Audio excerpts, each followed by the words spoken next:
Hello, race fans. This is Larry Supermouth Huffman, AMA Hall of Fame announcer, and this isn't Supercross. It's Wednesday! And you're watching Bay Fishing with Roman and Brian. Stand by while the boys teach secrets of bay bass fishing with Roman on his 6-second nitro-burning pedal drive kayak, and Brian in his Cool Baits high-speed dragster boat that he takes out every Sunday. Be there! Yo, what's up, everybody? Welcome to the show. What's up, Brian? How you doing today? Your mic is muted. Let's go. Hey, Roman, what's up? How are you? Good. Well, today's an exciting episode. We don't have Spotty Bowl we didn't have Spotty Bowl this past weekend, so that means we could do a full episode just talking about the awesomeness of fishing, and we're gonna talk about some good stuff today. All the secret we got spots. A guest on it today, the one and only. A special guest.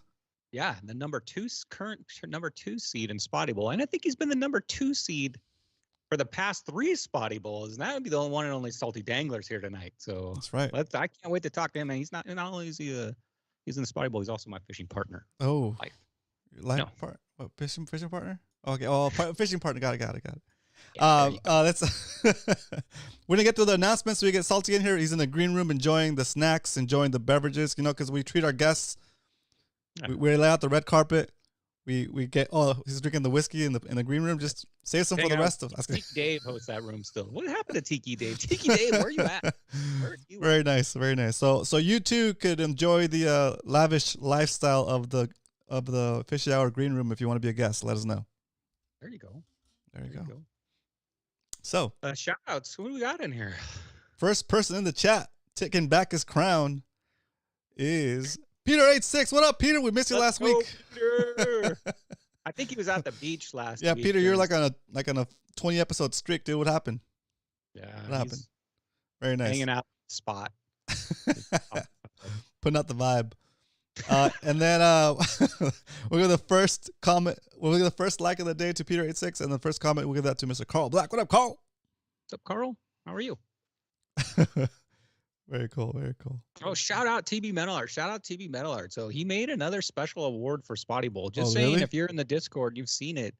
There's a killer, another. Thank you, TB Metal Art. Exclamation point. Todd Burton Art. TB exclamation point TB Art in the chat. We'll give you that link for Todd's new website. Award. Not only does he make the Spotty Bowl belts, he made that trophy. He makes all kinds of stuff for our club, but he made a mirror for an award, a special award for biggest spotty. So that's nice. awesome. Thank you, Todd. Nice. Saw a picture. Looks killer. Very cool. All right, let's get to these announcements. Okay, first announcement. If you we'll do pop ups. We'll do pop up with our guest. Oh, you want to do with our guest? Yeah. That's throwing it way off. I don't know if I can. Oh, you can't do pop up. You're doing pop up. Let's do it. I gotta have a drink, eh?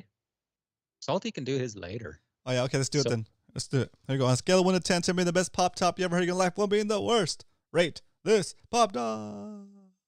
New flavor out. Boble watermelon. It still tastes the same.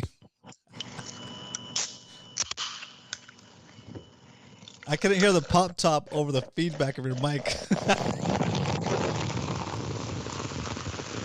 There, did you hear that one? Yeah, I heard the sound of your preamp dying. I know. That's what it sounds like when you overpower some transistors. Doug. Very nice. Put your scores in the chat, please, ladies and gentlemen. And I'll do my score real quick. On a scale of 1 to 10, 10 being the best pop top you ever heard in your life, 1 being the worst. Rate this pop top.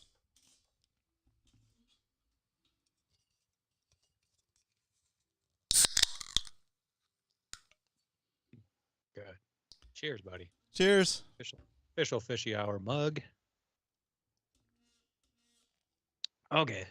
Announcements, guys. I just announced Salty Danglers will be on the show tonight. That's coming up right after announcements, and we're going to be discussing basically bay bass fishing and some different techniques for what we've been using in the Spotty Bowl, and maybe talk a little inshore fishing. We're just going to have an open question. Also, if you want to ask any questions while Salty's on and Roman's on and I'm on, always type in the word question with the question followed, and we'll try to get to that. Bart Hall show in Long Beach this weekend. If everybody's not showed out, I know we had the PCS, we had Bart Hall down here in San Diego.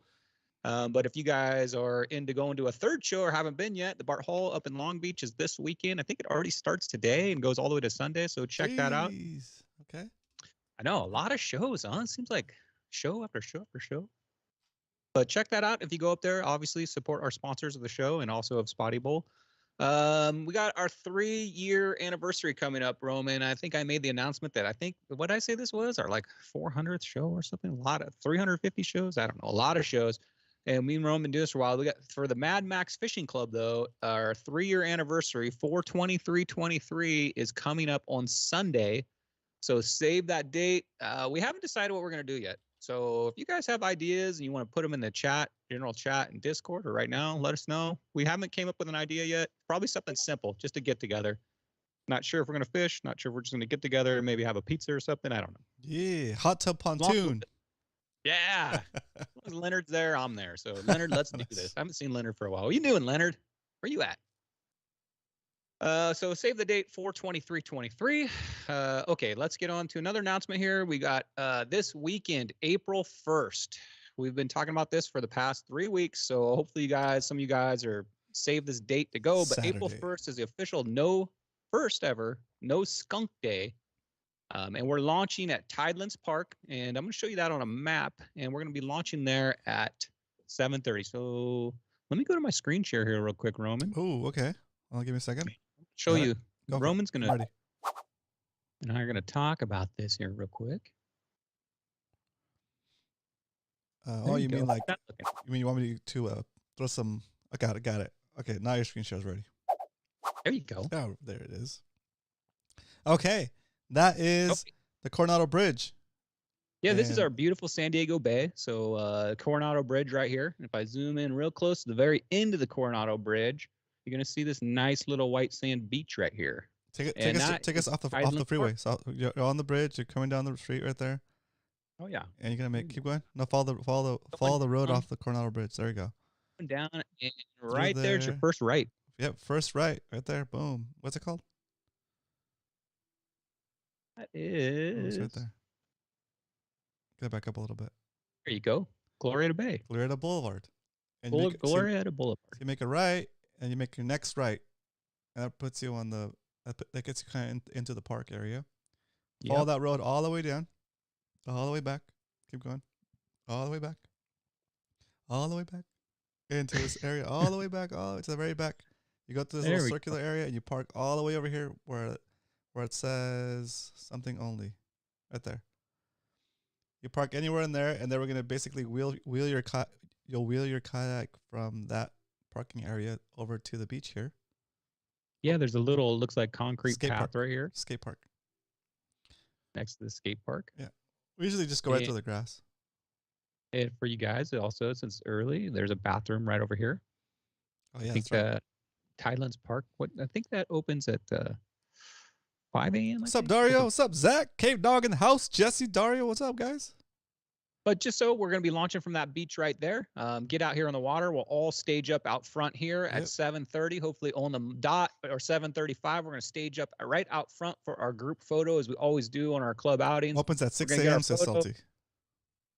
At 7:30, and then we are going to be fishing this general area. I don't know why it's not showing the boats, but there's a bunch of mooring boats right here. Right. There's a reef section over here we're going to try out, and there's also a cool grass section right in front of this golf course we're going to try out. And of course, there's all the pylons right here from the bridge. And once everybody's got the skunk off the boat, and anybody that's adventurous wants to try, we're going to cross the main channel, maybe do a few drops on the deep area if it's not too busy out in that area. We'll try some deeper fishing, and then we'll probably cruise over to the clam over here and try these docks out and this area right in here. So that's the plan for now. You know, we could always call an audible, see how it goes. But I'm going to exit my screen share here, Roman. All right, sounds good. If you're coming out on the first Saturday this weekend, please have your Discord app installed. And bring a battery pack, headphones, whatever you need to keep that thing going. Because that's going to be our primary means of communication. You can bring your marine radio too. We'll have those as well, but most of the action is going to happen on the Discord. Okay. Yeah. Let's go back to split. Did my camera just go dark? Yes, you're in dark mode. Man, Give me Guys, 1 on second. Wednesdays, it's really difficult for me to get here on time and set up before after jiu-jitsu classes. I'm not even doing jiu-jitsu class right now because I'm hurt, but my 2 boys are doing it, so I have to like rush out of there with them. So I apologize for not being super prepared. What up, Submission Fishy in the house? What up, Muto? What's up, Muto? Let's see the judge in here. What's up, Judge? Spotty Hey, at Judge. best. What's up, dude? Welcome. All right. Are those all of the announcements? 1 second. Once I get my junk working here. Oh, your junk. Yeah. We'll get right back going here. All right, there. 20 Fish 7. What up? Yeah, so Oh, I see Roy. What's up, Roy? headsets with a microphone, guys. If you go out there on Discord, I mean, that's where all the action's happening. We've done this before. We haven't done this for a while, MMSC outing, but you definitely want to have one. I got this guy because it's got a 7-hour charge. Yeah, got it at Home Depot. Very nice. Works really good. And you know what? Me and Salty might discuss on what setups we would recommend for bringing to the event. So if you're thinking of coming and you haven't got your first spotty yet, and you want to just kind of hang on out, we're going to be talking about some of that stuff too.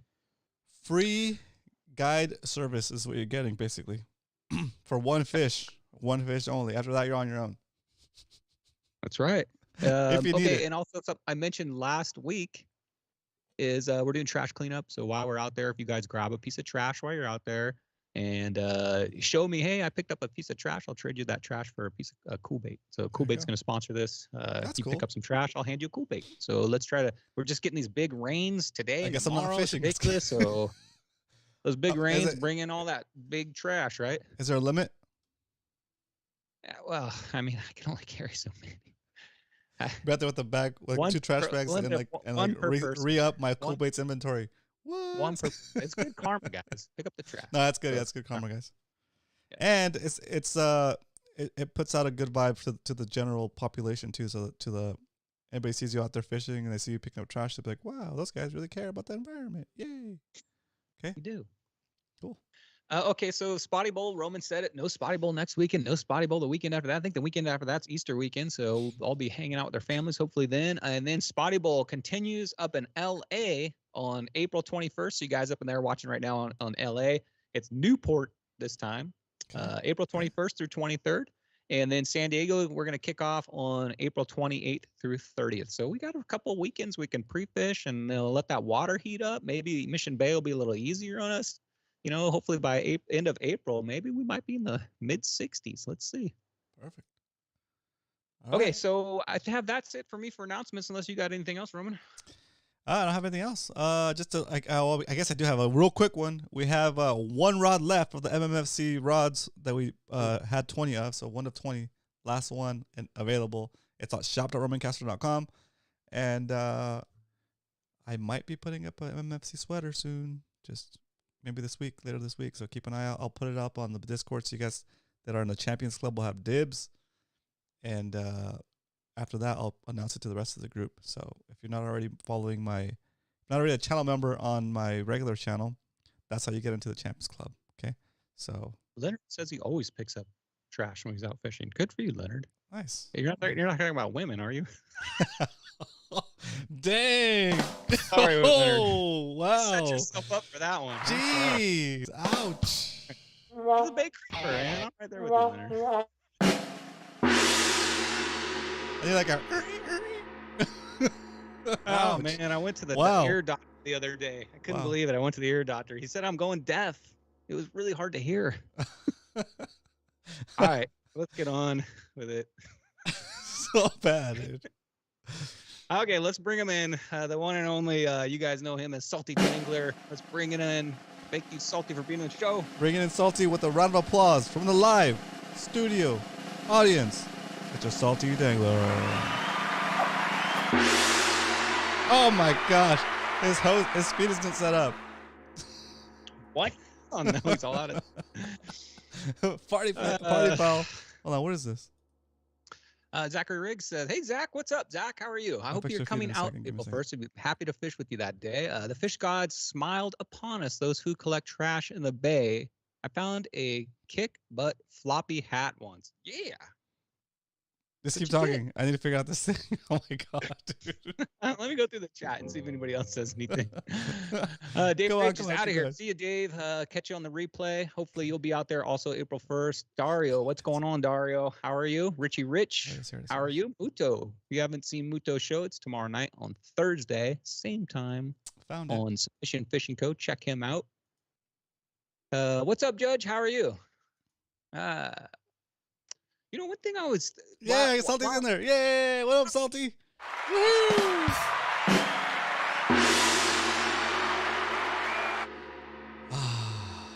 I thought the sound check went great. I just didn't change the feed for the thing. Okay, we're good. All right, Mr. Salty. Dang, they look huge. Let me fix you a little bit. Keep going. You guys can talk. Yeah, back it up. Back it up. Too close. Got the Oh my buffalo gosh.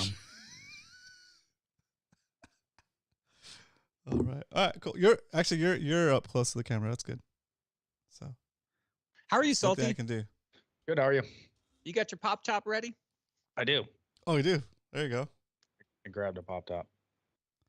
Scale of 1 to 10 to being the best pop top you ever heard in your life. 1 being the worst. Okay, actually that's one. Rate this pop top. Nice. Okay. Solid. A Give you little that. behind the mic action. I get it. He's crazy, Rome. He's drinking caffeine too. Hey, don't get crazy on us here, Salty. Woo. All right. As you guys know, with all of our shows, you guys are more than welcome to and encouraged actually to ask questions. Okay, it's gonna make the show a little bit more entertaining for you guys and a little bit more useful. Because if we start talking about the questions you actually have trouble with, all right? So if you have any questions, put them in the chat, preceded by a question : to make us That's right. so that way they're easier to find. All right. Captain Dan's in the chat. What's up, Captain Dan? Watch Woo-hoo. Supercross. And what happened with the audio at the beginning of Supercross, Captain Dan?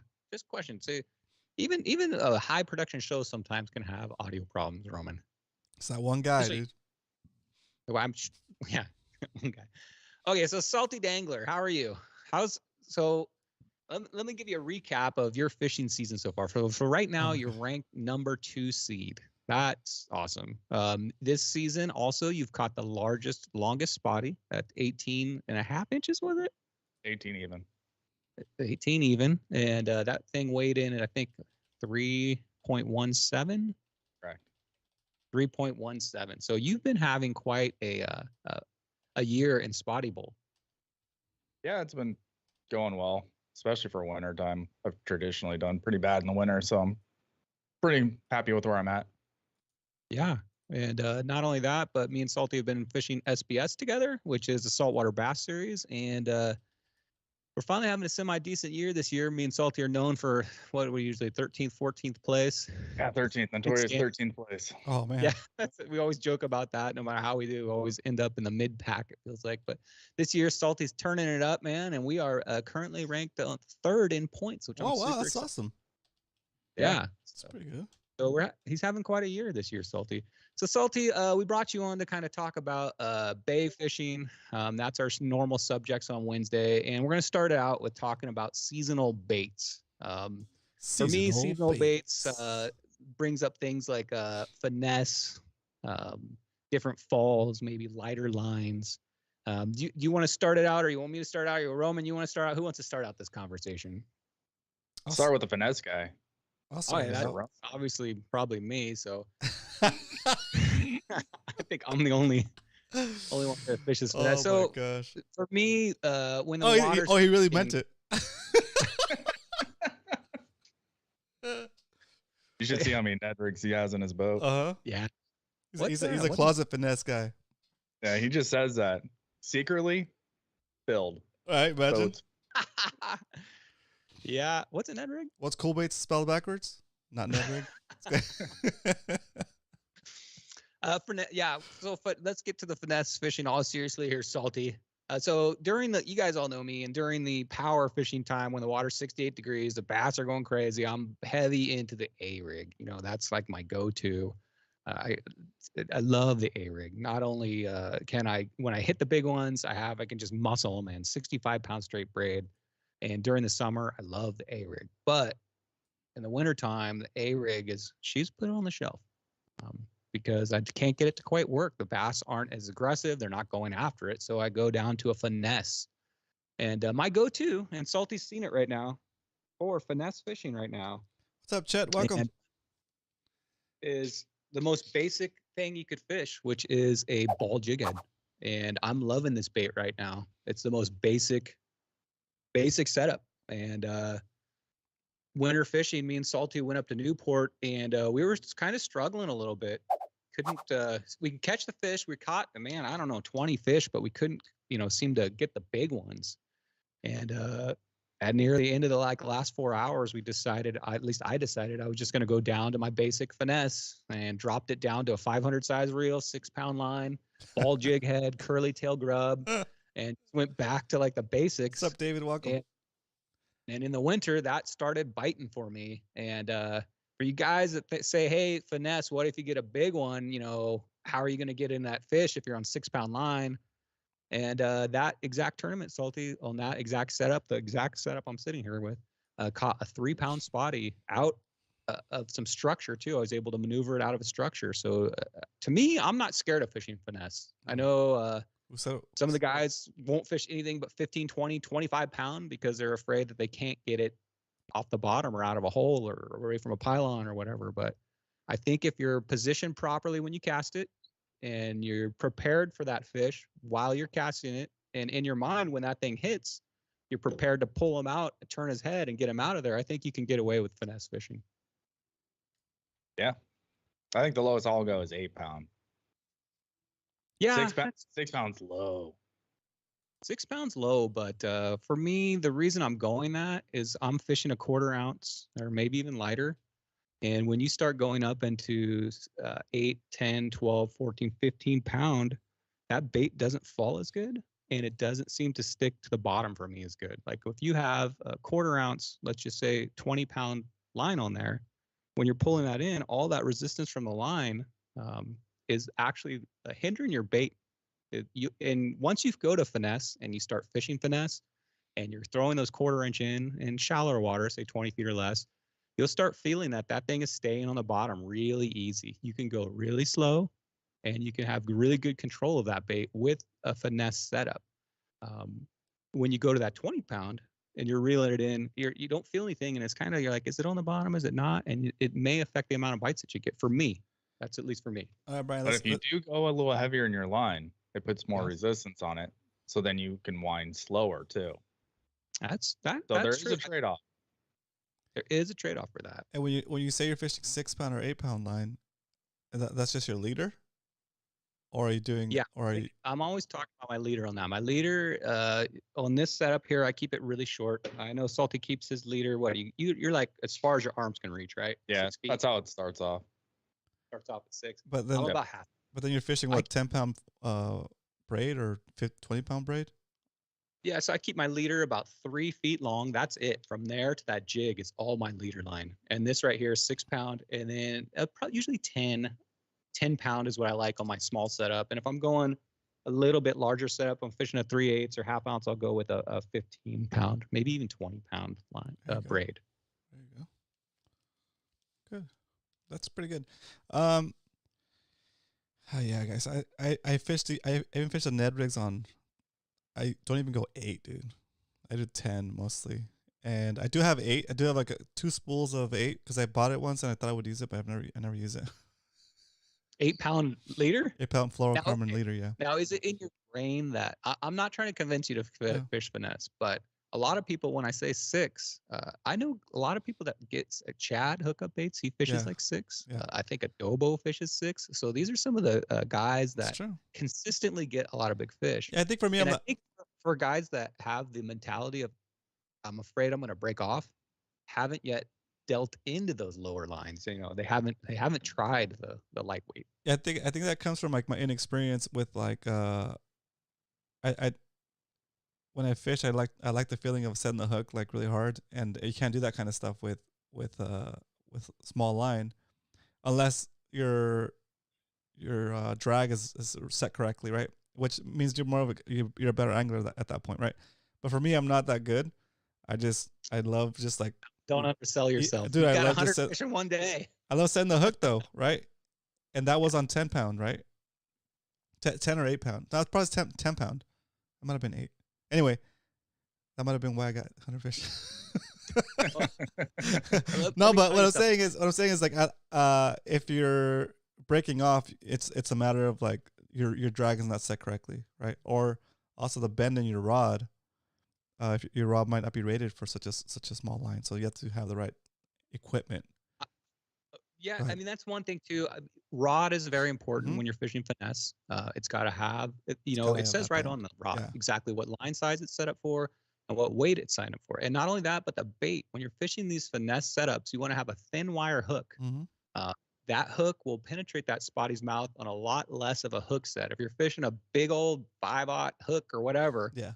it's not going to get the penetration. But when you go down to these smaller baits, make sure you select one on your finesse with a thin wire hook. That makes a difference. Yeah, it doesn't require as much pressure, Yeah, that's a Right. very yeah, exactly. which So selecting your baits. Go ahead, Salty. Roman uses the power finesse, right? Yeah. So going down It's a little to bigger like hook. 8 Yeah. or 6 pound, Yeah. it might be harder to get that Yeah. through. That's a really good point. Like it's a thicker gauge wire on that power finesse. So maybe I guess it's like borderlining on really finesse, I guess, because it's like a bigger hook, heavier set, a little bit slightly heavier setup for finesse, I guess. And remember, guys, we're talking about targeting bay bass specifically. So my setup would obviously probably not be a 6-pound setup if I'm targeting like a 20-pound halibut or going offshore. But we're specifically talking about spotted bay Spotties. bass and what we're doing in wintertime and now to try to get the highest percentage of catches we can get. So Salty, Finesse in me, or I didn't finesse fish at all this year. you did one time. It was still on 12 pound, I think. Okay. So my finesse is basically just going lighter line, lighter lures, but pretty much the same thing. I did a lot of crankbaits and let me see, what was the first spotty bolt? I don't remember what I was using. But it was pretty much use a different lure every time. But it was typically like 12, 10-pound line. And the crankbait was all reaction bites, just getting in front of them, making them bite instead of trying to finesse them into biting. So it's kind of like wintertime power fishing you can kind of get away with sometimes. Axe blade, there we go, yeah. So There you go. the axe blade first body bowl did really well for me, and the crankbait. So yeah, The judge knows exactly what you're fishing. he remembers it. He writes it all down. I remember you and I think Jesse was really doing really well season 1 on the axe blade. You two guys were really doing well on that. A lot of people in chat are saying finesse setup with a Ned rig head, Roman. Right. That's a popular setup. It's You know, just 3-inch. people know what they're doing. David says finesse setup with a Ned head and a 3-inch bait, slug, worm, crawl, creature, whatever. Yeah, the good thing about the Ned, I don't fish the Ned rig a lot. Unfortunately, I don't even know what that is, but I hear it's something that drags on the bottom with the bait facing its up, right? So in wintertime, bait selection. Let's get on our bait selection. So in wintertime for me, Wait, can you pause that for a second? Let's address Zach's question real quick because I think this is it's a good like organic question that he posted. Does anyone have any tips on how to organize your gear for shore? I have a backpack, but I feel like I spend too much time digging through it when changing baits. And then the follow-up question to that is, do you have a system to go between your shore setup and your kayak setup, like a good way to like interchange things? I know since you guys have been Brian, you've been doing both. Any ideas for Zach? I love that question, Zach. Thank you for asking that, Zachary Riggs. Go light. Go extremely light when you're shore pounding. You don't bring the whole tackle box, or you don't bring everything that you normally fish. Maybe a I fanny usually pack? take 2 rods. I leave one in my truck sometimes, but I usually bring 2 rods with me, one bait caster, one, and I have the baits that I'm going to use tied up to them, ready to go. And what I carry, Zach, is I carry in my backpack probably 2 of these. Whatever bait you're using, they're nice and thin, easy to keep organized, easy to put in your backpack. you don't need to bring 10 cool baits or 10 submission codes. Just bring your top 3. You're not going to be fishing many depths. So you're fishing the quarter. My advice is just to go simple. Go light, go simple. It's easy to get around that way. You're not digging through everything. If you're bringing Kitex, maybe bring 2 packages, 1 2.8, 1 3.8, whatever sizes. So my advice is go light. And you definitely have a backpack. Yeah. A backpack? Or you could do the fanny pack. Just saying. It's right there. It's right there, so you can use this little tray. The best thing I bought was this ugly stick backpack. It went on sale at Turner's for like $35, and it has a spot for my pliers, my braid cutters. It's got 2 compartments. One that I keep my snacks in. That's the big one. My water, and then the front is where I keep my small assortment of baits. And then it also has on the side a spot for my bump board. So I just try to keep everything on there. And when I'm fishing, and most of the time, I'm still wearing that backpack. So I try to keep it light, because I'm cast, 5 casts, and then I move. So I don't want to be taking it off, putting it on, taking it off, putting it on. I want to be able to fish with it on. All right, Salty's got a lot of experience. Before he joined the kayak fishing crew, he was doing a lot of short pounders events, right, Salty? Yeah. And what was your walk around setup during those times? I just picked up a fishing backpack. I don't remember the brand, but it fits 4 3700 or the smaller planos. Yeah, and it's the 3600s. It would fit 4 on the bottom, and then the top would just be my soft plastics. The outsides, I would have a couple things aligned. And I always had way too much weight. I would have to take it off every time I got somewhere, or else my back would start hurting after a while. So, I would say go light. Don't bring too much. When you have to take it on and off at every spot and you're moving constantly, it's a hassle. Yeah. And so did that backpack open up in a certain way that you could pull out the whole Plano boxes? Yeah, so it had a zipper in the front of it. Yep. You can unzip and you'd have access to your 4 Plano boxes. And above that, there was another zipper to get in the top. And that's where I kept all my soft plastics. That makes sense. That would kind of help with digging through the bag and trying to figure out, like, just basically digging through everything. It's at least sorted out. You know which, you have your trays labeled. Pull out the label you need, pull out the one you need, and do your thing. Well, not only that, but those tackle, because he was talking about it going from yak to shore, but those Plano boxes are the same ones I use in my center hatch of my kayak. Oh, very cool. We all have the same center hatch in the Hobies. Yep. And I think it's the 3600s. You can I fit 3 in there plus my line and everything else, but I think you can fit almost up to 5. Oh, if that's all you had in them. 5? Why would you bring 5? What would you bring in there, Salty? I bring 3. I bring 3 and line and pliers and scales and my Sharpie. Yep. But if that's the route you wanted to go, you could. Yeah, I mean, I know you could. I think you're the one that first showed me this box, Salty. It's made by Gamakatsu.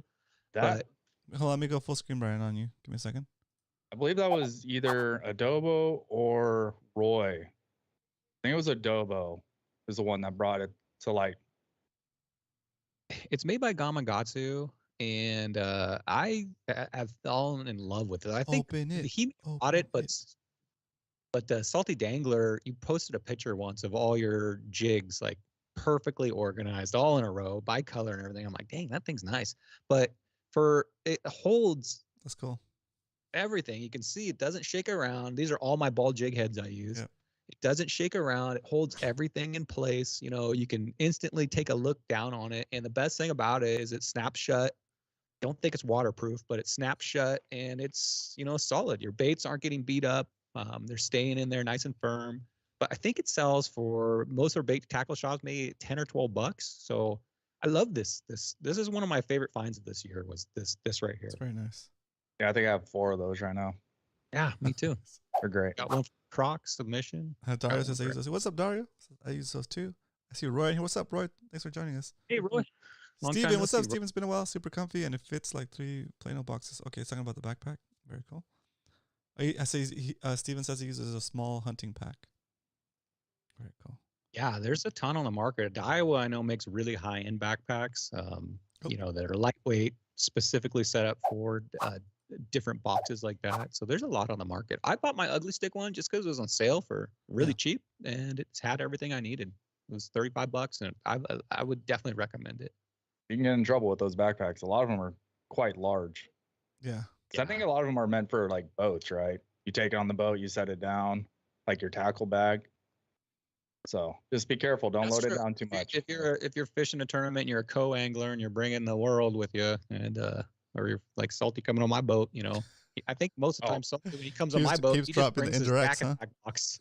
At least he used to, right? He used to bring his That was last season. Last season, I would just bring my whole tackle box from my kayak. I would just take it out of my kayak and throw it in his boat. Hey, I'll tell you what though, if you ever invite Kevin, he's the one where I have to clear out my entire boat. He brings helium tanks and balloons. Hey. Totally worth it though. Totally worth it. I'm gonna defend Kevin. Totally worth it, Kevin. We love you, Kevin. Okay. The judge says bring mace. Yeah. Yeah, Zach. Just be careful with the dogs. The people problem I've had down there, but the dogs they really are interested when you're out there, and usually they're not on a leash for some reason in the mornings in Mission Bay. So be careful about those dogs out there, Zach. All right, Jesse's got a question. Hold my arms in, so I don't want them biting in my lure. I don't want to crank bait to the mouth. Jesse's question is for Brian: would a 7.6 BFS rod be too long for a kayak? I don't think and so. Boat fishing. I think Roman would probably be best at answering that, but not for me. The BFS rod, I'm super interested in that, Jesse. I know Jesse, super who, flexi if you rod? guys don't know, worked for G. Loomis, and I think I don't know if I can spill the beans on this, Jesse, or not, but I think G. Loomis is working on a BFS rod that I'm really looking forward to. I know a lot of brands, Taipan Rods is, I think, coming out with the BFS, and I think Phoenix also is pushing the BFS. So I'm What's super BFS happy stand for? For those of us that don't know.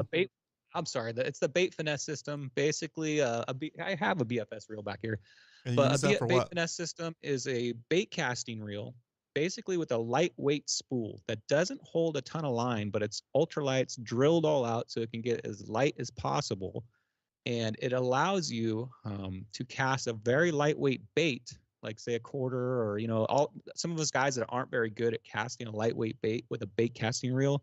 It allows you to do that without getting a backlash, basically. And it also, for me, I use the BFS for some fishing code jig or any type of slow pitch jigging that I'm doing, because it comes off the spool almost like a small spinning reel. Almost has very little resistance. So I'm really into the BFS, and I know it's been big. Everybody's been talking about it in Japan for years, but for me, this is my first year on BFS, and I'm enjoying it, and it's working really well for me. Awesome. Salty's. It's basically if you want to take your bait caster and get rid of your spinning gear. Yes, you like the feeling of a bait caster, that lightweight rod, their lightweight setup you can throw all day. Everyone knows you have a spinning reel and get in between your fingers, it starts hurting after a while. And I don't know. That's cool. Yeah, that makes sense. Okay, so to answer Jesse's question, a 7.6 I think is a good length. That rod is super bendy, right? Super noodly. The BFS would be I want to compare it maybe to a Phoenix Feather, if you know the Phoenix Feather type rods, where they're a little more parabolic. But the feathers, okay, because the feather you have is a lot lighter power than the feather I have. I have a medium heavy feather, and it actually has a decent backbone to it. Those BFS rods, like the max you'll want to throw, 1/4 inch or like a 1/4 ounce bait would be heavy on one of those rods. Yeah, they're meant to throw that 1/16 to 3/16 lures. Yeah. So what I'm trying to get at is, you would want the rod to be long, so that you can cross your bow and get your line from one side of the kayak to the other side of the kayak. I doubt you'll be able to do that anyway once it's under load, right? You might not be able to reach over the bow of your kayak to get it to the other side if you need to, right? But that's just with any rod. Yeah, bringing it around the front. Yeah. I could see how that could work. Yeah, but 7.6 is fine because those rods naturally don't have that much backbone, so they're gonna curl up anyway, right? Yeah. 7.6 for the longer cast too would be a benefit to that over a 6.8 to 7.2. So you get the extra 6 inches is going to get you a little better cast. And I noticed with the BFS too, with the lighter, for me it's not so much of a kind of a like with the bait caster. A lot of time we have the two hands and we're just sending that thing. With the BFS, it's more of like you're using the BFS rod. So think of it flexing back and then flipping that jig out. So it's more of almost like a spinning setup. You're spinning, you're kind of just, sometimes with the lightweight, you're just kind of flipping it out there. Same thing with this. I just kind of, with my BFS, I bring it back and I let a lot of the rod do the work for you. It's not such a whipping action for it. BFS though, I've talked about it many times about that. The BFS, I had the BFS XLS. I don't even know if this is available for sale around here. I had to order this. I think it came from Japan maybe, but I think it is now. 151 is available now. I don't know. I haven't seen it in stores, so, but you can get them online. The one complaint I know that you have about this thing, Salty, is the drag system on a BFS. Is this one I think is 7 pounds, which is really light. Yeah. So if you're used to fishing, let's just say you catch that 2-pound spotted bay bass, and listen to this though. This is the cool thing about this thing. Hear that? Yep. Sounds like a spinning reel. It's got a clicker. So For the drag? Salty's been fishing with me and around me. When this thing goes off, it's pretty exciting because it sounds like a spinning reel. You know that spinning reel sound when every fisherman knows that. When you hear a spinning reel just zzz, you're like, everybody, instinct, your head turns, right? Because you're like, oh my gosh, a fish on. You get the same excitement out of this. The reason they do such a lightweight drag on these is because these spools are not very strong. I think if you had a heavy drag system, it may even put so much torque on them that it would bend them. They're really hollowed out. Yeah. But what I found with the BFS and what I do to counteract that basically is the same thing probably you guys do with your any bait caster, is when you get that spotty, I'm dropping my jig, it's next to a pylon, feel the bite. I'll use my thumb as the drag. I'll hold that thing down, I lift the rod, and I turn that spotty's head. So it's almost like an instinct motion for me. Set the hook with my thumb on there to set that hook in because it doesn't have a lot of drag. And I could feel the pressure of that, and then I turn its head, and then I start reeling and using the drag on the reel. So it's like it's all in one motion. But isn't that so? By that same logic, aren't you gonna bend your spool if you put your thumb on it? I have not bent mine yet, so possibly. I don't know. I haven't bent it yet, and I think maybe it's because I'm holding it in a solid state, like a spot. Maybe that wouldn't happen, but I have. And remember, we're fishing 2-pound fish, guys. Yeah. We're not. You're not going to try that with a big calico. You're not going to try that, with a giant sand bass. I'm talking spotty fishing mainly, and I'm talking like fishing by the docks. Pulling that. The key is turning that head in the initial hook set, because that's if you don't turn its head in that initial hook set, the second that fish feels something's weird, it's trying to get back to wherever it came from, that hole, that pylon, wherever it was at. And so I'm sure you'll agree with me on this, Salty. The fight is in like the first 2 seconds of getting that fish's head to turn around. Every time. Are you the same? I haven't even talked to Salty about this. Do you do that same motion? Yeah, I'll usually thumb the spool, even on my 200 size that I use. And there's other options. You can go down to a 70 size reel, which will give you a smaller spool, lighter spool. You can change out bearings, go to the hybrid ceramics. There's a lot of things you can do for fishing around docks and that slow pitch. You don't have to go BFS. There's other options, but I think the Corrado has a little bit more drag. And then I know the Cast King, I think that's 12 pounds of drag, but your mileage may vary on that. So now that you've brought up slow pitching, that's super popular right now.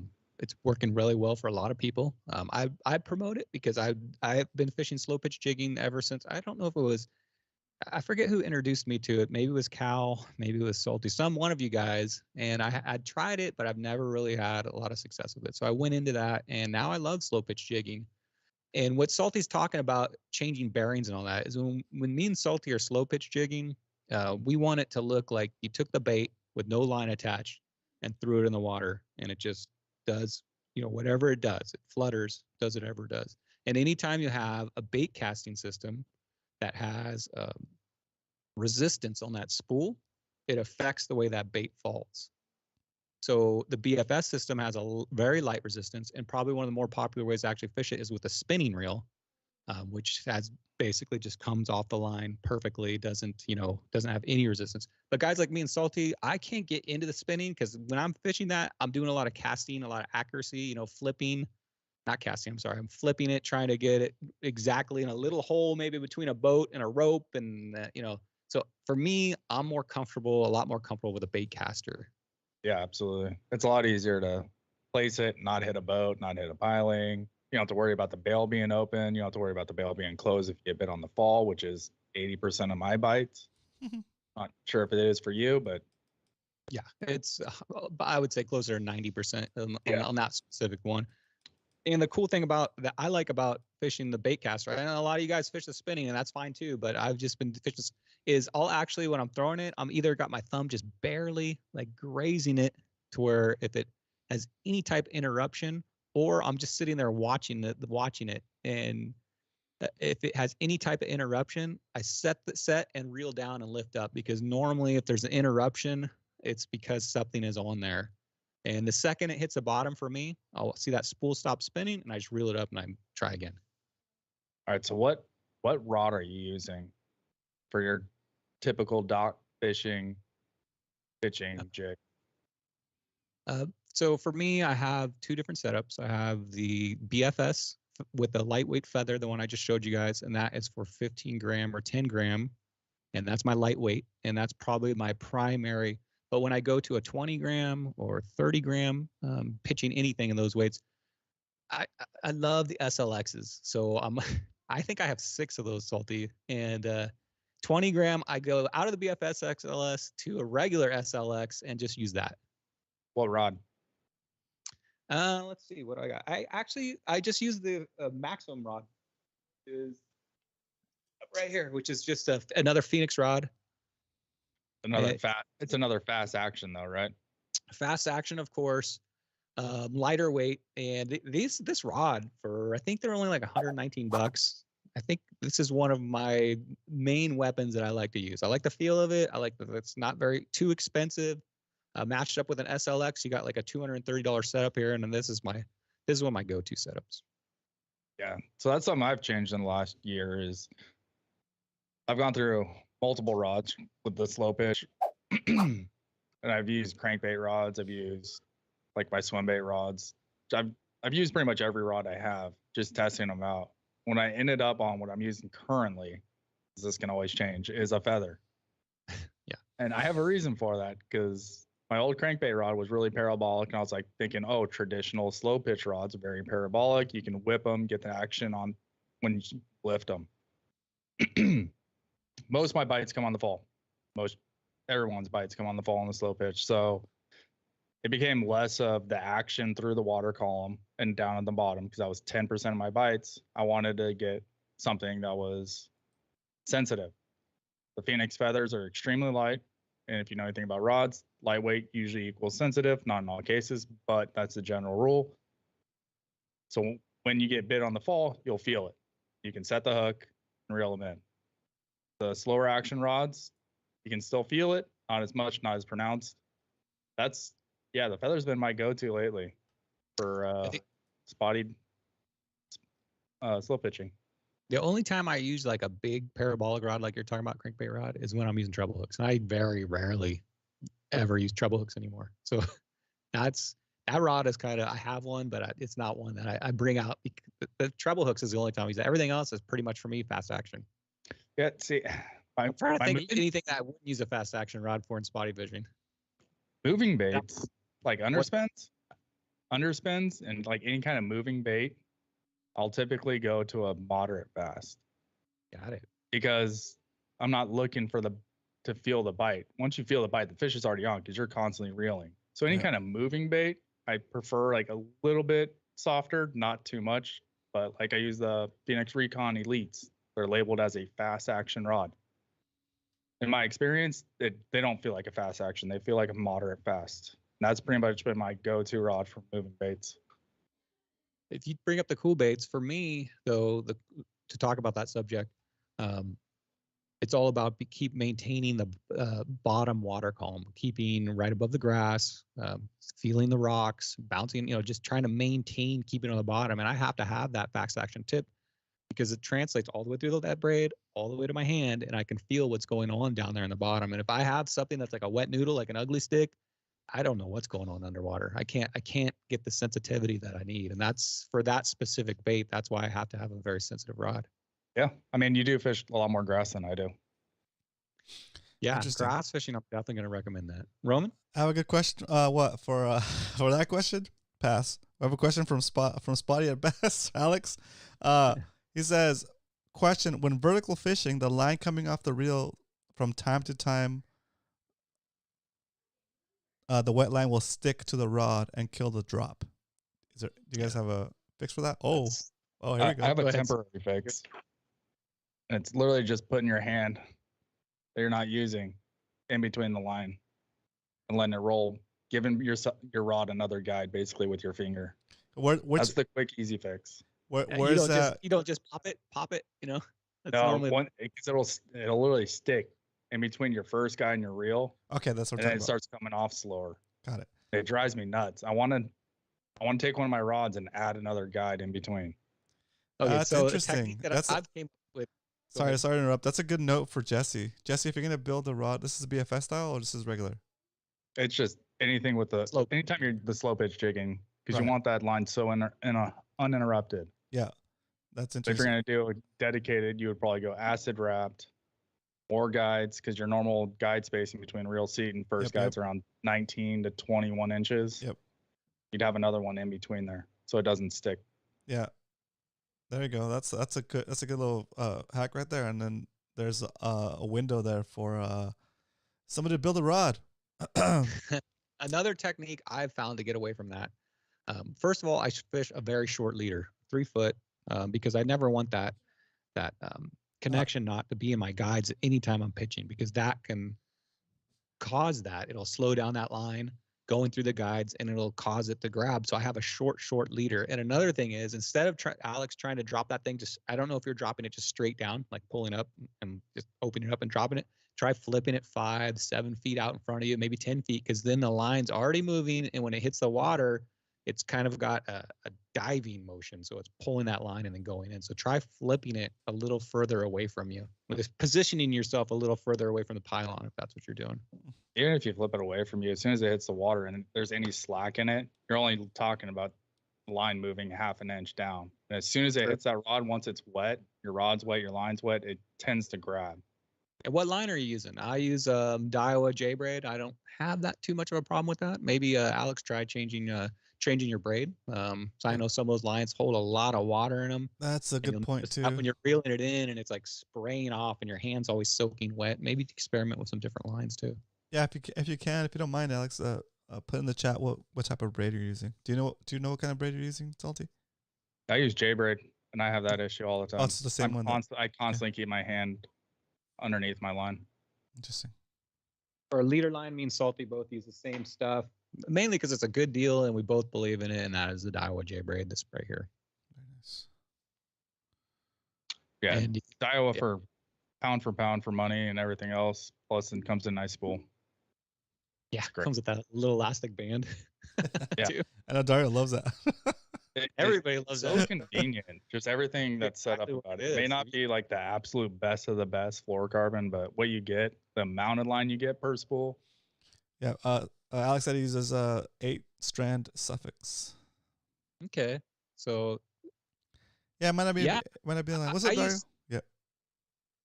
I use 8-pound suffix when I use a lot of the suffix when I'm going through kelp. So maybe not the 8-strand, maybe it's even less than that, but it gives it that saw blade kind of, feel to it, not like the super soft stuff like the J braid is. What's up, Danny?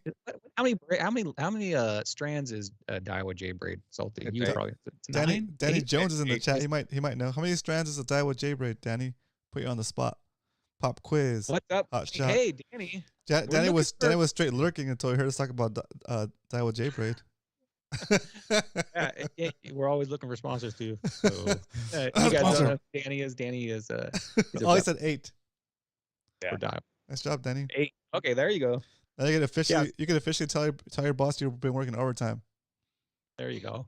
There's a few. And the cool thing about this too is it comes with this elastic band. And if you guys don't know, it has this little like metal, looks like a little hole through there, and it holds the line in place.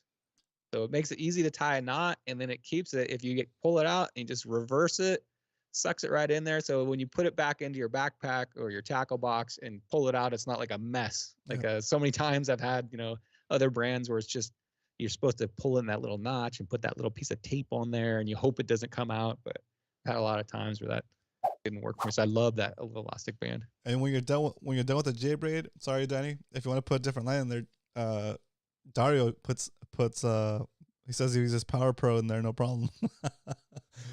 you should just sell the containers, Danny. It's a waxier line, so it doesn't take in as much water, but it also makes it stiffer and a little bit thicker. All right, guys, keep the questions coming. We got about 10 more minutes here. The show's going to go a little longer. We got about 10 more minutes here with Salty's to talk about some stuff. Okay, so now I want to bring up, Salty, how the line size, since we're talking about fishing line, do you think affect the fall? And also, we got into this a little bit at the beginning, and how a bait performs on the bottom. So I'll let you start that out. So in my head, the thinner the line, the more action you'll get out of the bait. If you want less action, you can go thicker. If you want more action, you can go thinner. Obviously, if you're dropping deep structure, the thinner the line will kite less. You'll be more vertical with your fishing. If you want it to kite more, you can put heavier line on, just basically like crankbaits. If you want it to run deeper, thinner line, go down to 8 pound. That'll get you down deeper. If you want it, maybe use a larger size crankbait and shallower water, you can actually upsize your line so it doesn't run as deep. So you can get that same bait profile that you're looking for at the range you want. Are you talking line? Are you talking fluorocarbon or mono or braid? What are you talking here, Salty? Whatever you're running, really. But okay. Like if you had, for me, I'll use about 10 pound line on the crankbait usually. But if I'm trying to keep it like it's digging into the bottom too much, I don't want to dig it in. I want to bring it up. I'll go up to like 12 pound to get it up off the bottom. Because you just get more resistance on it. It's going to keep it in the water column a little bit higher. If anybody doesn't understand, I pretty much agree with everything he just said as far as crankbait fishing goes. Roman, you haven't been talking a lot. Why don't you put in your 2 cents on this lightweight setups and versus your heavier, I guess, setups? I just fish the same stuff. A Ned rig all day, every day. I fish the Ned rig all day, every day, and then sometimes I'll cut the Ned rig off and throw in the cool baits on there, but the same exact setup. Okay, and what is that setup? Actually 2 setups. I have 2 setups. I have 3 setups, actually 3 setups. I have like my 2500 spinning reel and my 1000 spinning reel on Phoenix Feathers, right? Yep. I throw Neds on those things, and then on the 2500 spinning setup, I'll do the smaller cool baits sometimes, like the smaller swim style stuff. Then I have what Coach calls my junk rod, and that's that Phoenix M1 with the SLX. Oh man, Coach calls that rod that. Yeah, because you can throw anything on it, right? So it's not okay. Yeah, you have to throw any junk you find, right? So I'll throw on that thing. I'll do the heavier cool baits. I'll do the experimental stuff with the like the Tokyo rig stuff and just anything that is pretty much like 3/8 and above. So spinner baits and all that stuff. And then I have a crankbait set up with a slower version of the SLX, and I use that for crankbaits and basically anything with trebles on there. And I don't have a dedicated slow pitch rod or so I usually do it with my junk rod. And that's probably the worst way to do it because it's like a super stiff. Call it that. That's one of our club's favorite rods. I don't like the name of that. It's not because the rod is junk. It's just because you could throw junk on it. You could put it's like your utility rod. Okay, the anything rod. Yeah, versatile. Okay? Yeah, the versatile rod. Yeah, the go-to.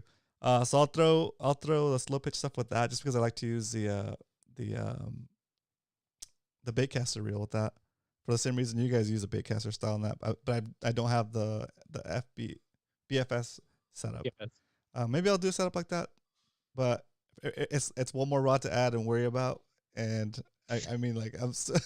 What do you mean? You don't have 65 rods? I do. I have like that brings up. I probably have like 7 or 8 setups, but every time I fish, I try to take as little setups as possible, right?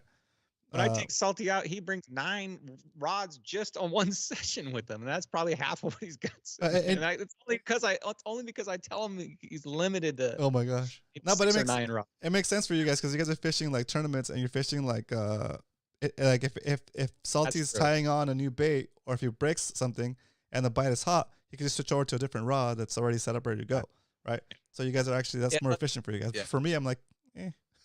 Yeah. When I go out this Saturday with these guys, I'll bring probably 3 rods. See, I'm going out there for fun. I'm going out there with some finesse stuff, some confidence stuff that I know that's gonna work, and just have fun. So 3 setup. Okay, so I wanted to end Salty with this because this is a subject. Don't end them.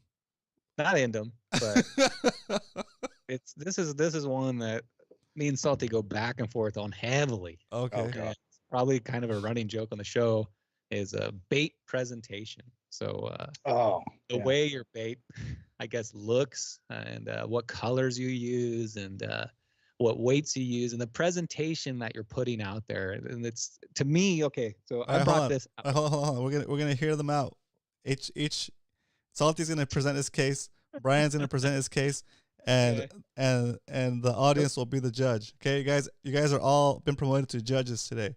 Okay, you guys have to decide who wins the argument. Okay, Salty's gonna win it. Not the argument, but who wins. Somebody's gonna. I do. Okay, so be ready. So pay attention. Here we go. Let's go with Brian first. So I brought out a specific bait because I knew me and Salty in the last tournament would be fishing pretty deep. And I was afraid there's going to be a lot of current, and it's hard when you're fishing, 60, 80, 100, 120 feet deep. The fish we're going for down on the bottom, to maintain the bottom, you got to make sure, most of the time I was throwing a 2-ounce cool bait double rigged up with a 1-ounce. So I'd have 2 of them to maintain that bottom. But I said, hey, Salty, if I want to fish finesse while I'm out deep, I want to make sure I'm on the bottom. So I showed up with this right here, which is a 3-ounce, Oh my God. 3-ounce ball jig head. I don't know how that's showing up. It looks good. It's the biggest ball jig head I could find. It's called the Fat Cow, and I kept joking about it all day. I'm like, I want to throw the Fat Cow. I want to throw the Fat Cow. I'm going to throw the Fat Cow. And I pulled this out, and you saw his face. It bothered him immensely the way it looks. Oh my gosh. With this, it's out of proportion, right? Is that what bothers you, Salty? Like obviously this is out of proportion, but for me, looks like an astronaut. I think when it sits on the bottom, though, look, that's what the fish are looking at, right? It sits perfectly like that. And if it's dragging like this, Coach would probably agree with me on this, Coach. And if it's dragging, it's maintaining the bottom. And all they're looking at is this part right here. So this, to me, doesn't bother me at all.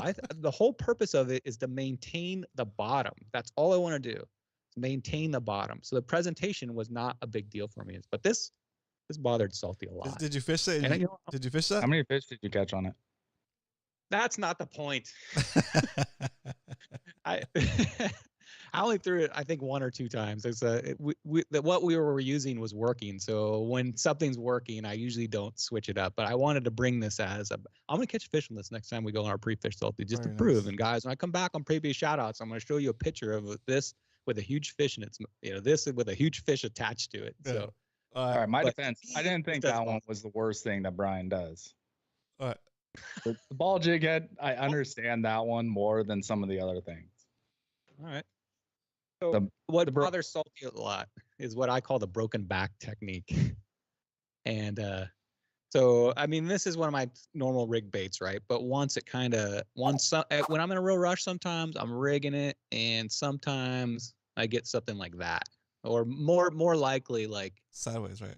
Or like no, not sideways, more like something like not quite that extreme, but let me show you here. Something where the bait just doesn't, and then maybe I'll just kind of do something and straighten it out a little bit, but it's not perfect. It's got little curve. It's not perfectly parallel, perfectly straight with that hook. And it doesn't bother me, but I keep telling him this, it mimics an injured fish, and it puts more kick. I don't know, more, just think of the baits like this, right? It's got a little more action to it because it's just odd. And I think it works for me. It's a wounded fish. The broken back technique's what I call it. So I think see you do it about 100 times. And how does it work, Salty? I think there's a time and a place for the broken back. Okay. So just like a slow pitch looks like a dying fish. There you go. You'd want that action. But when you're just slow reeling a bait, it's not dying. That's supposed to be looking like a living fish. And that's how I want my baits to look. And that's just a personal confidence thing. Brian catches all kinds of fish on the weirdest rig baits I've ever seen. And they work. Now, But for my personal confidence, my rigging has to be, I have to be confident in the way I rig it. And I just like a cleaner look. All right. Like the ball jig head, if you would have had a when he shows bigger up- bait on it, it would have been fine. Right. So, I'm the kind of guy, we went pre-fishing for the SPS tournament. One of the fish coughed up a red shrimp, bright red. yeah. So the next week I went out and bought red jigs. I needed something red because that's what I saw in the week before, and they worked. Coincidence? Probably. Could I have thrown any other color? Probably. But that's what I had confidence in because the week before I saw that's what they were eating. So And whatever Salty did, it worked. Because let me tell you guys, last tournament, this guy was on fire. He made me look good. That's all I got to say. He was on fire. And this is another thing that bothers Salty. oh yeah. So that's the broken back technique. oh, the But now proportion. the broken back, the proportion again drives him nuts. So I'll fish a 2-ounce jig head with a 2.8, and I that doesn't bother me at all because when you catch a lot of these fish, they'll spit up what they're eating, and I'm telling you, the fish that they're eating down there are like smaller than your pinky. They're tiny. So this doesn't bother me that much. But Salty, you would probably never in a million years do that, right? No, sir. No. I couldn't throw that with confidence is my problem. Yeah. I don't doubt that people can catch fish on it. I've seen people throw all kinds of things on lures and catch fish and a block of wood and catch fish. But my confidence is what I need to fish. And if I don't have that, I'm not going to fish well because I'm going to be going too fast. I'm going to be going too slow. I'm not going to. And it's not the fish's fault. It's my fault. And I know that. So that's how I rig my It's not your fault. equipment and It's my baits. fault. It's to give myself the confidence not to screw it up. Perfect. Not All for right. the fish. I do it for me. All right. So let's get a poll going. Let's get a. Can we do polls? Nah. Yeah, so I don't think I got to present my case as well as I would have liked to, but let's You go want- ahead. We're running out of timer. Community participation. Are you guys ultra critical like Salty? Do you trim on your way out, trim it so the profile is exactly the same as their jig head? Oh, we got a poll. We got a poll. Oh, here we go. Here we go. Or are you kind of just rig, go, cast? If it's working, stay that way. Zachary Riggs, I understand what Salty's saying, but if it works for Brian, cool. Yeah, that's what I'm What are you saying. gonna say? You got the #1 spotty seed, 2-time champion. Like obviously, what he does works, right? Well, Hey, we need I some don't drama in always here, rig okay? and broke back. Stand I by rig for the. and broken back for certain situations. Dario says, could be confidence for sure, but I'm totally the same way. I'm assuming you're meaning as Salty. Right. Yeah. The poll. I know Aaron Kruger. the 'cause poll I is kicked up. him out too. Oh, Let's look go. at that. The poll is up. And Aaron Kruger, it drives him nuts. Not only does it drive him nuts that sometimes because sometimes I take the fish off and it's not perfectly rigged, and I'll just cast it out there again. So fast, is right? Aaron Kruger a perfect presentation guy too? He's not. He's right up there with Salty. Oh, I think nice. he's worse than me. He may okay. be the only person I know that is worse than Salty Danglers, Aaron. He's got to have not only the correct colors, the correct profile of the head to the bait. Okay. He's got to have all that perfectly. He will throw away a plastic if he doesn't rig it right. Oh wow. Nice. I don't throw it away. I'm more concerned about when the bite's hot. Let's say you're using Kitex and that thing's getting bit off. I do take my time and I try to get it perfect. But if it's been bit 3 times and I'm kind of just trying to get it back on there, I want to stay with the bite. And like Muto says, fish are stupid sometimes. I mean, they're just aggressive and they're ready to bite. So I want to be in there and ready. Now, if I'm at home rigging a bait and I'm just sitting at my table thinking about things, I might sit there and make it absolutely perfect. But on the go, no. Interesting. All right. So get your votes in. While you're getting your votes in, hit that like button, boys. We still have PB shout outs to do. Yeah. And Ironfish says, he says, I will trim them to make them perfect if I have time before the trip out. But Ironfish, what do you do once you're out there? Once you've lost that perfect bait, So Back in the day when I fished a lot of MC swim baits, my son would do the same thing as you, Salty, trim them down, get them the head to match perfectly and all that. But I'm talking about in the heat of the moment here. Like it's on, it's going. You know, the time. Man, we have so much more to talk about, Salty. You can just bite off that little corner, so you get that perfect line up to the underspin where the swivel is. Oh man, they look so good. All right. What's going on with the poll here? The poll here is we got 25 votes so far. Whatever works has 68%, and perfect presentation has 32%. Yeah. So all right. But in all honesty, I think like Salty was saying, it's whatever makes you feel like you're gonna get the bite, right? I think that plays that has more of an effect on your fishing and how well you're gonna do that day than the difference between a perfect presentation and not. Like if you ask a fish, right? Like it's more to do with the angler and how you feel about fishing that bait at that time, I think. And whatever works is up to 70% right now. Coach says brown. Let me hold on a second. I just read this. Brown is great color for spotted. Yes, Coach, I agree 100%. I think brown and green are two really good colors. Any of the dark colors. Right. Let me know in the chat if you're coming on on April 1st. If you, what is this Saturday, right? If you're coming this Saturday to the No Skunks fishing outing here in San Diego at Tidelands Park. Tidelands Park, 7:30 a.m. Yeah. So we're gonna let Salty go here. Got a minute or two here more. If you guys got any more questions, then we're gonna move on to PB shoutouts tonight. So this is your last chance. If you got a question for Salty, Roman, or I, go ahead and enter it in chat. Broken back Ned rigs. Roman, what do you think? Speaking of that, you haven't chimed on. How are you with your rigging your bait? Oh, the Ned rigs. As long as it's straight, right? Mm-hmm. Sometimes I do a little bit of when it's offset, like if I redo it on the same bait, because there's already a hole there where it was rigged before. I got to flip it, and I try to make it as best as I can, but sometimes I end up doing it a little bit off. It ends up being a little bit off, like a little crooked. But I do prefer for it to be like stick it straight up, because that's the whole point of that bait. It floats, right? Yeah.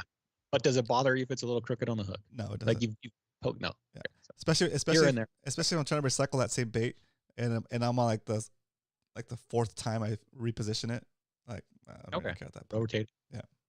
Roy says, I thought Brian hooked them backwards or was upside down. Roy, I do hook. Salty see me do this. I'll hook it upside down if the bite's good and that bait's still cranking and still has the tail, I'll flip that thing over, especially like high-tech fat impacts. I don't think it makes a little difference, but it still kicks upside down. I'll turn that thing upside down. Sure.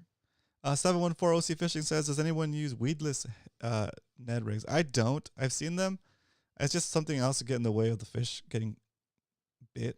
Like I think there's a little bit of resistance there, right? And that I think they don't stand up as well either. Yeah, that little bit of resistance. And again, it might be just a confidence thing, right? I don't feel that as confident with the weed guard on there. I rarely use anything weedless. Usually I like a hook on top, obviously because I'm fishing down on the bottom. So I like a hook on top of the bait is my preferred non-weedless. Sometimes I'll fish like the fluke or a Texas rig with a weedless hook, but not too often for me. Sweet. Last question for Salty is, how's the puppy? Puppy's good. Puppy's getting big. Nice. He's outside right now. Unless we know he's big. Think that the three of us could probably sit here and talk about bay bass fishing for a good solid another hour. I have 2 pages of notes we got through. Oh, very cool. So I think, Roman, we're going to have, it's been too long, Salty. We haven't had Salty Dangler on the show for 10 months. So I think once the water warms up, I think we'll have Salty Dangler on here again. I really enjoyed talking with you about somebody that's so, I guess, into the spotted bay bass fishing and so into bay fishing as me and Roman. And I love to talk to you about all this stuff. And you have great knowledge, Salty. I really appreciate you coming on the show. We're going to have you back again soon.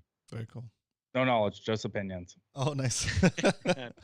Don't sell your Salty, anything you want to say before you go? Nope, that's it. All right.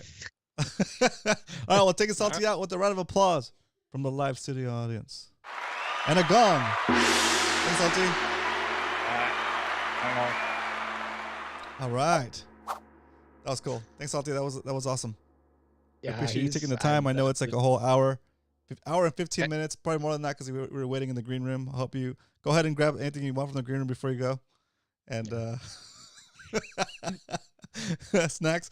Again, guys, if you want to be part of the show, let me know or reach out to Brian and we'll get you set up. If there's anything you want to share with the group, and we'll get you on the show as a guest. And you can also enjoy the awesome, lavish appetizers in the green room. One thing I'm learning from reading the chat is I'm shocked. Do you have a Ned rig following? How many people are out there fishing that Ned rig? What do you Dang, mean? I think might be one of the number one baits talked about here. What's going on with that? It's the best. It's the best. It's so good that it needs no promotion. Are you going to be fishing that this weekend? Oh yeah, yeah, you know it. Okay. Perfect. Well, maybe This while weekend, I'm out there, this you weekend can I'm gonna fish Ned rig. I'm gonna fish submission. I got the 10 ounce and 20 ounce. I probably don't have the right setups for it, but I'm still gonna be fishing it. So the submission jigs, and I finally went and bought a bunch of hookup baits from Chad at the PCS show. So I have a stack of things that I'm gonna fish this weekend. I might do a live stream on my channel on Friday, and just do like unboxing of the baits that I'm gonna have with me this weekend. Who has the box of baits that you put out? That would be Caden. But he's the one I handed it to. I don't know Cool. if he's handed it to anybody else. But Caden, if you're coming, bring the box. Pass it on to somebody else. I'm not gonna fish the OCT MMSC jig because we're gonna be in the bay, but I am bringing the OCT mini, so that's another one to try. I picked one of those up from Jeff during the day at the docks. So And as far as I know, nobody's got a fish in the bay, spotted bay bass yet on that. So maybe you could be the first one to have that jig. You know, I wanted to hold that title. Me and Salty fished it a little bit, but we only fished it. We were just trying it real quickly. So I want to try to get that title too. I'll be fishing the OCT one. I'll be fishing obviously my Cool Baits lures. The 3 baits that I'm going to be in on is a Submission Fishing Co. I'll be throwing the 10 gram, 15 gram. And if you guys want to come over and talk to me about fishing Cool Baits or Submission Fishing Co., I'd be happy to answer any questions on that. And also be fishing. My new favorite winner is the ball jig head, basic ball jig head with the grub. That's true. I have a bunch of those too. Don't sleep, guys. Bring a ball jig head and bring a grub. Because we're going to be at Deke Beach. Don't expect to catch a monster, but to get that skunk off the boat, that's what I'm going to recommend is Deke Beach. And I'll show you where that's at with a ball jig head. Are we still doing PB shoutouts? Yeah, I want to ready to do the screen share. All right, Sorry, guys. shoutouts, I'm a little guys. late. PB shoutouts. You guys, should we still do PB shoutouts, guys? Let me know. You guys have time for PB shoutouts? I've already got it set up. Do you have time for PB shoutouts, guys? Let me know in the chat. We got time. We've seen you out on the water. They say you fishing harder. I guess we'll find out this week on our PB Shoutout! Let's go. If you want to be on PB Shoutouts, contact me, Brian Likes to Fish, on Discord preferably or on Instagram. Send me a picture. I'll put on anything. Send me those vessels you guys have been buying or whatever gear you want to show off, fish, old or new. Okay, first up, if you don't know who that is, that's Cal up front, double fisting as always. What's up, Cal? We got this guy right here. Man, he looks tough. Oh, dude, that guy's gonna beat you up. Pounder right there. Yeah, don't mess with that guy. If you don't know who that is Alex Norton, 2-time species champion, 1-time pro spotty bowl champion. So you guys are looking at a champ right there. That's Alex Norton. He says he got this toad shore pounding for the spring fling. I'm not sure if that's cool. something him and Peter go out and do. It's a tournament. But okay, no, yeah, you're right. He got this shore pounding for the spring fling tournament. He got it using a thing called a Ned rig. Using a Ned rig using a medium Phoenix feather. He says, "Thanks, Judge." I think that's the rod that he won during Spotty Bowl. Not my PB, but a memorable catch. It was in Mission Bay. Spring Fling is a tournament that Kevin from Shore Pounders puts together, and the tournament is 3 biggest spotties with a kicker, calico, or sandy. That sounds like fun. Shout out to Kevin and Short Pounders, dude. It's been a while since we talked to Kevin too. What's up, Kevin? Caught it in a 1 foot gap between 2 docks. Wow. Okay. I almost broke my rod using the Phoenix Feather medium 8-pound copolymer line with a Ned rig. So he's fishing light. See, finesse. I'm telling you, finesse. Once you get it out of your head, you can go to that light line and you'll have confidence in it. Ended with 5 legals for the night. And check this guy out. From the That's really good. Bumble. Bam! Look at that. Looks like about a 16 1/4. That's not spotty bowl rules, but that's spotty rules. That's a 14 1/4. Oh, wide open mouth, way open. But maybe they're not as strict as us. But that's a nice fish right there. You know how I can tell? Because that big gut. Not only is it long, but it's got a saggy gut hanging over the pump bowl. Yeah. So, nice fish there, Alex. Congratulations on that thing. Next up, this guy. So if you don't know who that is Jesse, also species champion. Oh, that's a nice fish. I can't remember if it was Jesse the first or second species. He is a species champion. He has left San Diego, unfortunately, but he left for a good reason. He moved up to Central Oregon, I think, where he is now working for G. Loomis, working for you guys, creating new rods such as the BFS rod that might be coming out one day. So good job, Jesse. We're all proud of you up there. And we could use some sponsors and maybe a couple discounts at least on some G. Loomis stuff. Just saying, Jesse. We're buddies, right? I've known you forever. All right. He says, hey, Brian, I caught this fish last weekend in Central Oregon. Wanted to share it for PB shoutouts. We caught several brown trout and bull trout, these being the largest of them. Go through a few more pictures. Bam. Look at that. Oh, that's cool. Another thing right here. Caught them on a BFS rod and a new prototype G. Loomis rod. And guess what he caught him on? Caught him on Ned rigs and bled baits. What is going on with the Ned rig? Ned rig on trout, Roman? Really? Caught him on the Ned rig and blade baits. The largest was about 20 inches. Used 6-pound floral. Just got a couple this trip, but as it warms up, I would going out more, loving it so far. He likes working at G. Loomis right now. He says he's loving it, building a BFS rod to try out. He just can't wait till it stops raining up there in Oregon and gets out of the 50s. Oh, jeez. Hey, it's not much better here, Jesse. You left the right ear. Oh, that's better. It's definitely better. I feel like we're living in Oregon. I don't know. I can't even remember what the sun is like. Yesterday was nice, dude. Yeah, but now we're back to not nice. And tomorrow's supposed to be raining, but very nice. Hey, you know what? It filled up our reservoirs. Sure. I think 80% of California is out of the drought, so we needed it. And Sutherland's back up. That makes me happy. There's another trout. Looks like Jesse's fishing partner right there. Salty says, is that Jack Black?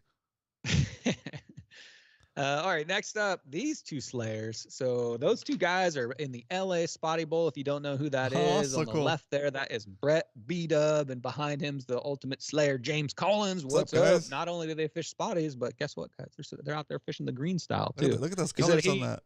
That's so. What's that? The stripe on that bass is so like strong. Yeah, I'll be fishing for those on Sunday. Sutherland, or not Sutherland. I'll be out of San Vicente if anybody's out there on Sunday. Here's a photo of James and I at our favorite place when we place to get away and have some fun catching freshwater spotties and largies. It is our annual trip we do with the boys, and it's always a great time. We had multiple doubles on this trip, which was the spring of 2021, and we're heading back up there in a few days, hopefully to score some more. Weather's been a little different this year, but who knows? Maybe we'll get a shot at a trophy pre-spawn fish. I hope you do. We both love to fish for fresh and saltwater bass, and he says, "Cheers, everybody!" Yeah, heck yeah. Very cool. I think if you get really good at spotty, or vice versa, you get really good at largemouth. I personally think that a lot of the baits, most baits we use are made for largemouth, and we just bring them into the spotty world. So if you're a good spotty fisherman, that could translate. You just got to figure out your spots and stuff. So go get them, Brett. Go get them, James. Oh, what's going on here? Loading. You got it? Yep. Okay, this weekend I went out, took out my piece of plastic right here, hoisted her off the ceiling, dusted her off, and I headed out to Mission Bay, where I had a pretty good day. You're right, Roman, this weekend was pretty nice. Paddled out to Mission Bay, got myself a spotty, and trying to figure out how to fish a kayak. I'm still new at it, Roman. I'm in my first, 6 months, I think, maybe? No, more maybe, than that. Maybe been out about 5-8 times on my kayak. So still learning at it. I really enjoy kayak fishing, and I just wanted to share the outing that I had. That I do kayak fish, and I really do enjoy kayak fishing, and I hope to do it more.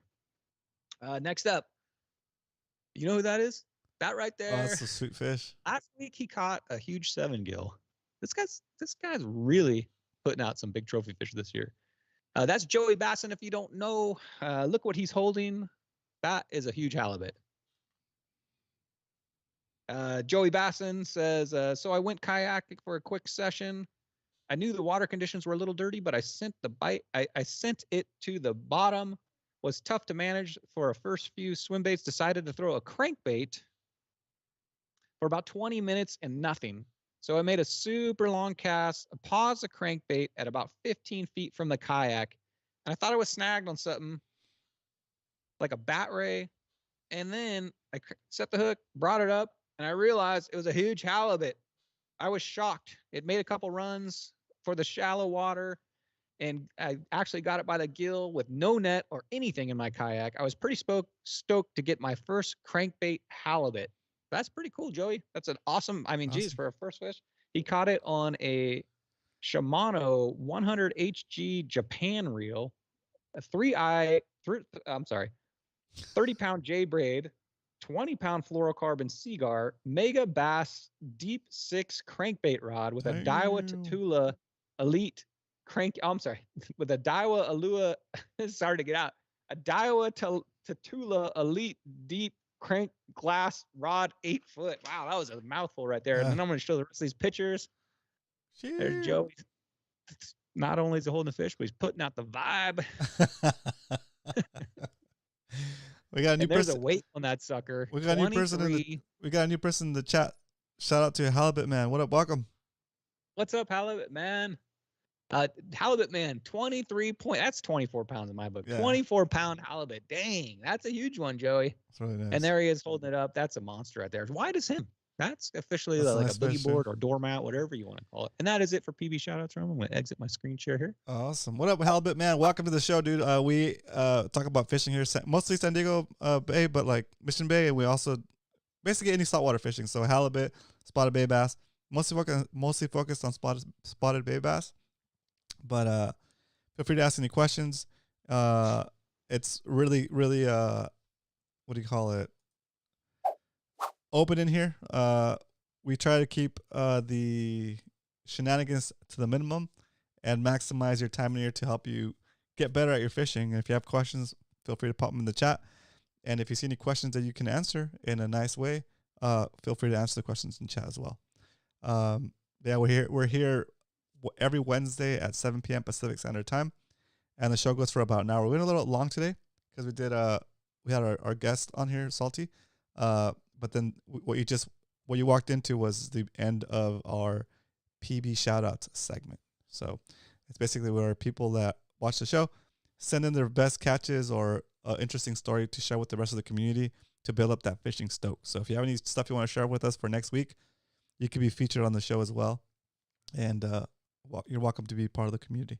I'm curious about joining the tournament back, but I don't know the likelihood of winning. You probably won't win at this point, but there's so many side pots and sponsors. You win a single event, yeah, and you could win the side pots. Yeah, you could win an individual. Exactly, win an individual event, or you could win a side pot. And some of the side pots are worth straight cash, thanks to Ramona Automotive. So yeah. Go join our Discord server. Man, get in there and take the big halibut award. Sounds like if you've got a name Halibut Man, you're. Yeah, there's definitely a side pot for halibut, so you can fish for that. It's worth it, dude. Like it's $100. It depends on what division you join, but like the most expensive one is $100. But you could win like biggest halibut, which is probably about what is that, $50 or $100, somewhere on there. And I think it's yeah. So it's definitely worth it. You pay that one time and you fish all of the events. We are on. It'll be the 4th event coming up, right? Yep. Round 4 is coming up. Round 4 of 7. So you're about a halfway point. But like I said, you're eligible for all of the side pots and the bounties that different manufacturers have put up. So once you're in the tournament, you're fishing for all of that stuff. Okay. Right on with that. Don't forget to bring your headset, guys, so you can be on Discord with the rest of us on this Saturday. I'll see you guys 7:30 a.m. I might be a little earlier than that. 7:30 a.m. Tidelands Park. Me, Salty, and Roman will be out there snagging grass, catching bass. I hope to see you guys this weekend. I'll be out on the water later, Roman. Awesome. Thanks, Brian. Taking Brian out with a round of applause from the live studio audience. And so the story goes. Do me a favor, hit that like button on the way out if you haven't hit it already. And subscribe to the channel so that you don't miss another episode of the Fishy Hour. We're here every Wednesday, 7 p.m. Pacific Standard Time. Most of the time it's Brian and myself. Sometimes I can't make it, so Brian will run the show. Sometimes Brian can't make it, so I'll just run the show on my own. But we'll be here talking about fishing, sharing the stoke, answering your questions, and doing whatever we can to help you on your fishing journey. So, once again, thanks for showing up today. Shout out to Halibut Man, Chet Crack, welcome chat. Good seeing you again. Carl Black, what up, Carl? The Judge and the Salty Dangler and Leonard. Shout out. I was gonna call you Proxer. Shout out to Leonard for helping me mod today. Dario, Dario, it was good seeing you today. Thanks for jumping on today. Zach, I know you already left, but good seeing you too. I got One Cool Tuna, Jeff. So check out his jigs, exclamation point OCT in the chat. Real quick, shout out to one of the most awesome supporters of everything we do here at Fishy Hour and with Spotty Bull, Todd over at Todd Burton Art, exclamation point TB Art in the chat. Go check it out, guys. He does amazing work. And honestly, you should go get some work done before he raises his prices, because he does really a good work and his prices are still very affordable. So go check him out. Keep him busy. Keep him busy. Also, quick shout out to Captain Dan. Sorry I haven't talked to you in a bit, Captain Dan, but I'm glad to see you on here. And I know you're super busy with the running the show, but I hope everything was well with you.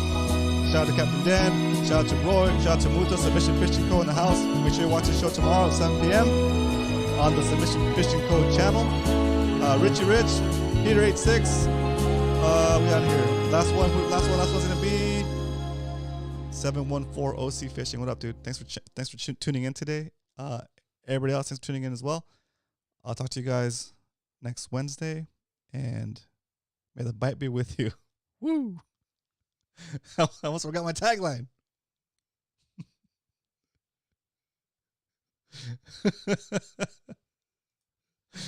All right. It's done. Get out of here. Go home.